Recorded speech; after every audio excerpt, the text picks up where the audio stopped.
इस तरीके से ये हाइपरसोनिक मिसाइल है या इसमें एंटी रेडिएशन मिसाइल भी हो सकता था। ये वो भी टेक्निक है हमारे पास कि हमारे एयरक्राफ्ट वो करीब जाएं S-400 के निचली परवाज करते हुए अपने आप को खतरे में डाल के एंटी रेडिएशन मिसाइल उस पर डालें, वापस आए, उसको उससे गाइड करें। ये हमारी पीएफ की ये भी कैपेबिलिटी है। Sorry I am cutting you short. अभी ARY एक बड़ी अच्छी मजे की फुटेज चला रहा है। ये वो JF-17 थंडर है जिसने S-400 इंडिया के उनको तबाह कर दिया है, उनके सिस्टम को दरम बरम कर दिया है। ये वो वाला JF-17 थंडर अभी हमारी स्क्रीन पर चल रहा है।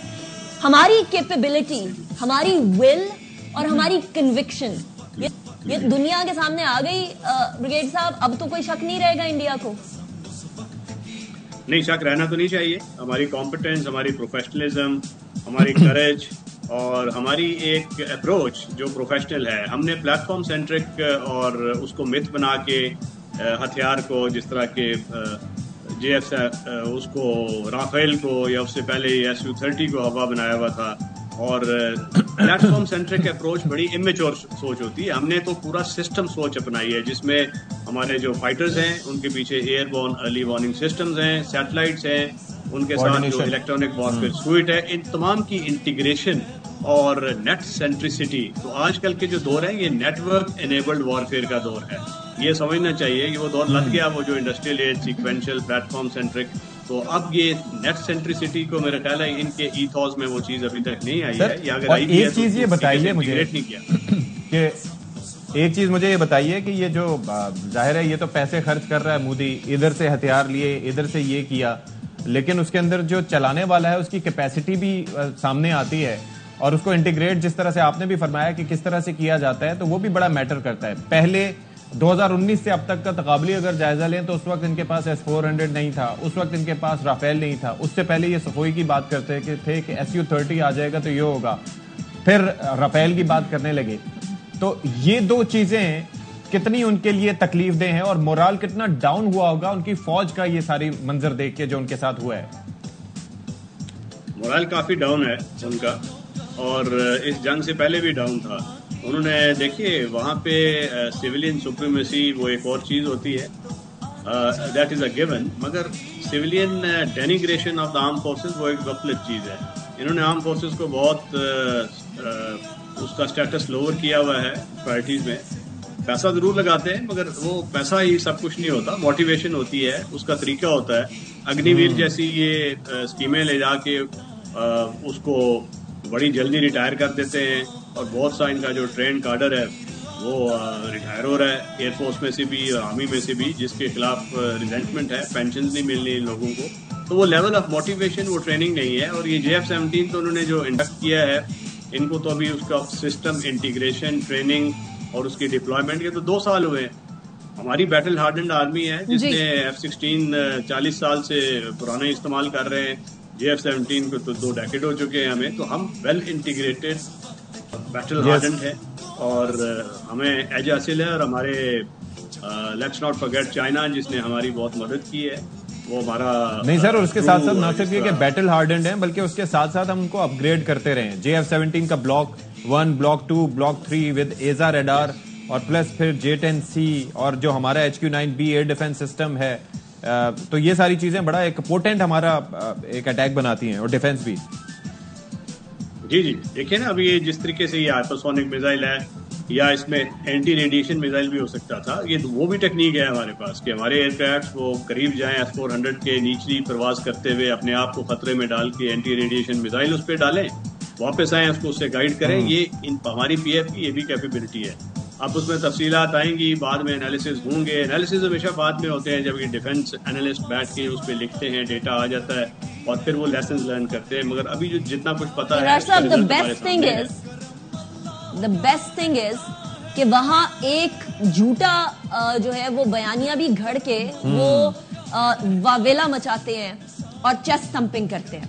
पाकिस्तान बहुत बड़ी बड़ी विक्ट्रीज अचीव करके, बहुत बड़ी बड़ी अचीवमेंट्स लेकर भी ह्यूमिलिटी में रहता है। हम किसी तरीके से कोई चेस्ट थंपिंग नहीं कर रहे हैं, हम सिर्फ इंफॉर्मेशन दे रहे हैं। और हम अभी भी कह रहे हैं कि हमें जानों का ज़िया पसंद नहीं है, हमें जंग पसंद नहीं है। ये वाला जज्बा कैसे आता है विगेता, बिकॉज दिस इज समथिंग जो कि मैंने अक्रॉस द बोर्ड देखा है पाकिस्तान में, पाकिस्तान की अवाम में, पाकिस्तान के मीडिया में, पाकिस्तान के पॉलिटिशियंस में, पाकिस्तान की अफवाज में।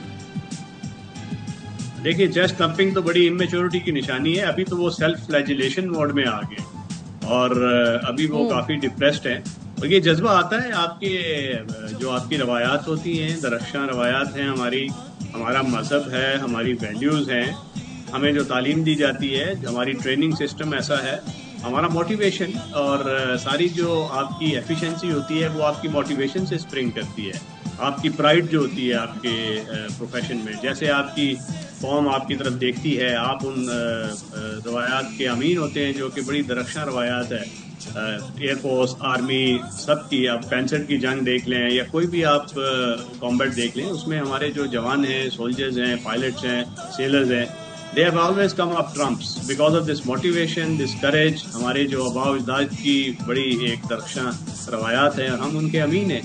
और सबसे बड़ी बात कि इस वक्त कौम ने जो ट्रस्ट रिपोज किया हुआ है और वो कौम अपना पेट काट के आर्म फोर्सेस पे खर्च करती है, बिल्कुल, और उन्होंने आज इसका हक अदा कर दिया। बिल्कुल, आप ठीक कह रहे हैं ब्रिगेडियर साहब। ये कहिएगा, तर्जुमान भारतीय फौज की जानिब से ये कहा गया कि भारत तनाव नहीं चाहता है, तो क्या ये इस बात का वाज़ेह सबूत है, वाज़ेह इशारा है कि भारत बौखला गया है, भारत इज स्टॉप बैकिंग?